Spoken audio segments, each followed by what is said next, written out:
Akhir-akhir ini cuaca sering gak menentu.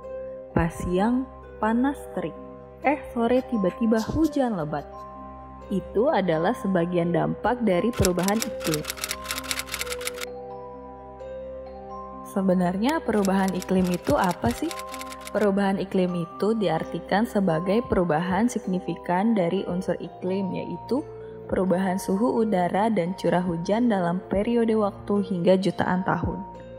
Perubahan iklim terjadi diawali dengan adanya pemanasan global, yaitu kondisi di mana terjadi peningkatan konsentrasi gas rumah kaca yang diantaranya terdiri dari karbon dioksida, metana, nitrogen, dan sebagainya.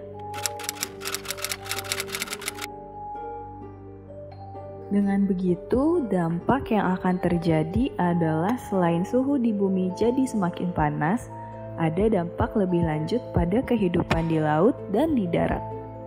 Dampak yang ada di laut yaitu: pertama, permukaan laut menjadi naik karena suhu bumi makin panas. Es dan glacier di daerah kutub meleleh juga menjadi penyebab permukaan laut naik. Akibat permukaan laut naik, daerah-daerah pesisir atau pulau-pulau kecil menjadi tenggelam. Kedua, laut menjadi panas dan asam. Ini terjadi karena laut menyerap karbon dioksida. Akibatnya, ekosistem terumbu karang akan rusak dan hewan-hewan laut kehilangan tempat tinggal. Ketiga, kepunahan makhluk hidup, hewan atau tumbuhan laut dan juga darat yang tidak dapat beradaptasi dengan suhu yang panas akan terancam dan punah. Lalu dampak perubahan iklim di darat yaitu: pertama, cuaca ekstrim dan bencana alam akan terjadi lebih sering dan parah seperti banjir, kekeringan, tornado, topan, dan gelombang panas. Semua itu bisa menyebabkan kerusakan dan kematian. Kedua, gangguan kesehatan. Kalau terlalu panas, manusia dapat mengalami heat stroke atau serangan panas pada tubuh. Gejalanya mulai dari mual-mual hingga menyebabkan kematian. Menipisnya lapisan ozon dapat menyebabkan kanker kulit dan penyakit lainnya. Ketiga, banyak kenaikan suhu juga dapat menyebabkan penyakit seperti malaria, kolera, dan demam berdarah karena nyamuk berkembang biak. Keempat, masa panen bergeser. Perubahan iklim juga menyebabkan curah hujan semakin tinggi dan tidak menentu. Akibatnya jumlah dan kualitas hasil pertanian menurun, bahkan bisa sampai gagal panen. Bahan pangan jadi lebih sedikit dan mahal harganya. Kelima, masalah sosial. Konflik atau peperangan dapat terjadi kalau ada kekurangan bahan pangan atau air bersih akibat kekeringan atau banjir. Sebagai contoh, negara Nauru yang awalnya makmur dan sejahtera, terus sekarang jadi jatuh miskin karena eksploitasi besar-besaran yang bikin kondisi alam Nauru rusak selamanya. Jadi, negara Nauru tidak bisa sama sekali ditempati oleh manusia karena sudah rusak. Wah, coba deh bayangin kalau hal itu terjadi di negara kita. Pastinya sangat mengerikan. Faktanya, beragam kasus eksploitasi terjadi mulai dari eksploitasi emas hingga eksploitasi sumber kehidupan yaitu hutan.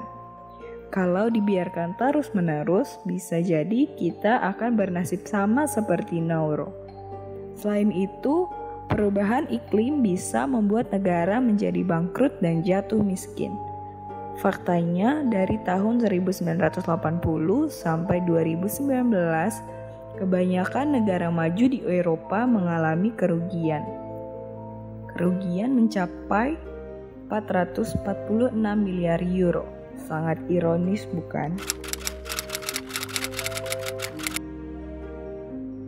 Percaya nggak percaya, mungkin sebenarnya kuncinya cukup 2 langkah saja. Yang pertama, yaitu seluruh sumber energi kita yang tadinya penuh polusi bisa diganti menjadi kincir angin ataupun apapun itu yang bisa mengurangi polusi dan lebih ramah lingkungan. Lalu yang kedua, buat segala macam benda yang membutuhkan minyak atau gas, kita alihkan menjadi memakai listrik. Kedengarannya sih gampang ya, tinggal dialihkan saja semua dari fosil menjadi listrik. Tapi kenyataannya nggak segampang itu. Hampir segala hal yang kita lakuin di dunia masih mengandalkan tenaga fosil. Begitu juga negara kita yang sumber energinya masih dari sana. Apalagi kita juga dikejar PR buat nurunin emisi karbon yang deadline-nya udah semakin dekat. Bahkan PBB turun memberikan kode merah bagi bumi atas pelaporan IPCC yang mengatakan kalau kerusakan iklim akibat aktivitas manusia terjadi lebih cepat dari yang diperkirakan. Wah, semakin ngeri ya. Dan supaya dampak perubahan iklim tidak terus-menerus terjadi, kita bisa melakukan tindakan pencegahan mulai dari hal-hal kecil seperti menghemat energi, kurangi penggunaan plastik dan kertas, hindari membakar sampah sembarangan, serta membuang sampah pada tempatnya dengan penempatan sampah sesuai dengan jenisnya. Kurangi penggunaan gas aerosol, mulai menanam pohon di halaman rumah, jaga makhluk hidup juga supaya bisa hidup di hutan.